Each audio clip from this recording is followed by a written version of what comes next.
এমনটা কখনোই হবে না। যখন বিস্ট অর্থাৎ পাওয়ার নির্বাচন করা হচ্ছিল তখন জুনিয়র সিস্টার আমার বিস্ট কেড়ে নিয়েছিল। সে বলেছিল, থ্যাংক ইউ সিনিয়র সিস্টার, আপনার কারণেই আমি এই এজু ড্রাগন পেয়েছি।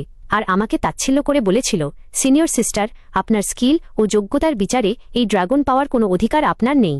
কিন্তু এই অকেজো বিড়ালটি আপনার জন্য একবারে নিখুঁত ম্যাচ। কিন্তু সে কি জানে, এই অকেজো বিড়ালের মতো দেখতে প্রাণীটি আসলে একটি লেজেন্ডারি ফরচুন ক্যাট। তাকে দেখে আমার মনে হল আমাদের দুজনের ভাগ্য যেন একই রকম। আমি তাকে জিজ্ঞেস করলাম, তোমার নাম কি? হঠাৎ বিড়ালটি একটি মিলেনিয়াম স্পিরিট এলিক্সার অর্থাৎ সহস্রাব্দের আত্মার ঔষধ বের করল। আমি অবাক হয়ে ভাবলাম, এটা কি তুমি বের করেছ? আমরা তো ধনী হয়ে গেলাম। ঠিক তখনই আমার জুনিয়র সিস্টার এসে তার নতুন চুক্তিভিত্তিক লর্ড ড্রাগন দেখিয়ে অহংকার করে বলল, বড় দিদি দেখো, এটা আমার নতুন লর্ড ড্রাগন। চমৎকার তাই না? এই লর্ড ড্রাগনের নাম ব্রায়ান। এটা আমার মায়ের ছিল। বাবা একে তখন পেয়েছিলেন যখন তিনি গুপ্তধন খুঁজছিলেন। ওই সময় ব্রায়ান তার আহত ড্রাগন মায়ের পাশে পড়েছিল।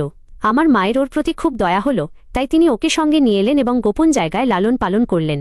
সে আরও বলতে লাগল, পরবর্তীতে ব্রায়ানের রূপান্তরের জন্য আমার মা বাবা নিজেদের জীবন পর্যন্ত বাজিতে লাগিয়ে দিয়েছিলেন। তারা বিপজ্জনক দানবীয় ভূখণ্ডেতে গিয়েছিলেন রূপান্তর ঔষধ আনার জন্য। ব্রায়ান তো সফল হয়ে গেল কালকে, কিন্তু আমি আমার মা বাবাকে হারিয়ে ফেললাম।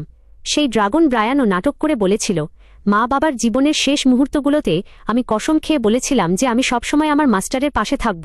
আমি এই উপকারের ঋণ কখনো শোধ করতে পারব না। আমি আনন্দের সাথে ইয়াং বিজনেসের স্পিরিট বিস্ট হচ্ছি এবং সবসময় ওনাদের পাশেই থাকব, আজীবন তাদের সুরক্ষা করব। কিন্তু হায়, 1 বছরের মধ্যেই সে নির্লজ্জের মতো আমাকে ধোঁকা দিল। আগের জন্মে আমি আমার সর্বস্ব উজাড় করে দিয়েছিলাম। এল্ডারের কাছে অনুনয় বিনয় করে অনুরোধ করার পর চুক্তিটা বাঁচাতে পেরেছিলাম। তখন ব্রায়ান বলেছিল, তুমি কি বলেছিলে না যে আজ আমাকে তোমার আসল ড্রাগন রূপ দেখাবে? তাড়াতাড়ি রূপান্তর হয়ে যাও। কিন্তু জবাবে সে বলেছিল, তুমি আমার আসল ড্রাগন রূপ দেখার যোগ্য নও। প্রতিদানে আমি পেয়েছিলাম 3 বছরের অপমান। ড্রাগন ব্লাড অর্বের জন্য আমি নিজের জীবন বাজি রেখেছিলাম, আর সে স্বাচ্ছন্দ্যে তার লিলির হাতে তুলে দিল। যখন আমি ব্যাকুল হয়ে বলেছিলাম, ব্রায়ান, আমাকে ব্রেক থ্রু করতে সাহায্য করো, তখন সে ক্ষোভ প্রকাশ করে বলেছিল, তুমি এত খুশি কেন হচ্ছ? এতে বড় কথা কি আছে? অবশেষে আমি তোমার কাছ থেকে পুরোপুরি মুক্তি পাচ্ছি। শক্তিশালী হওয়ার জন্য সে লিলির সামনেই আমাকে এক থাবায় মেরে ফেলল।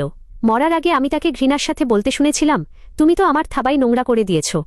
লিলি আমার দিকে তাকিয়ে বিদ্রুপ করে বলল, মুখ বন্ধ হয়ে গেল? হিংসা হচ্ছে? পুরো মুখটাই তো কালো হয়ে গেছে।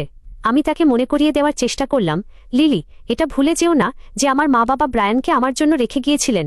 শুনে লিলি হিংস্র হয়ে উঠল, এত সাহস! তুমি তোমার মা বাবার নাম নাও। তারা যদি মাঝে না আসতেন তাহলে আমি এতদিন ধরে এই ছোট পদে কেন বসে থাকতাম? দিদি, নিজের অপমান করানো বন্ধ করো। ব্রায়ান এখন আমার স্পিরিট বিস্ট। তাড়াতাড়ি করো, অন্য কোনো খড়গ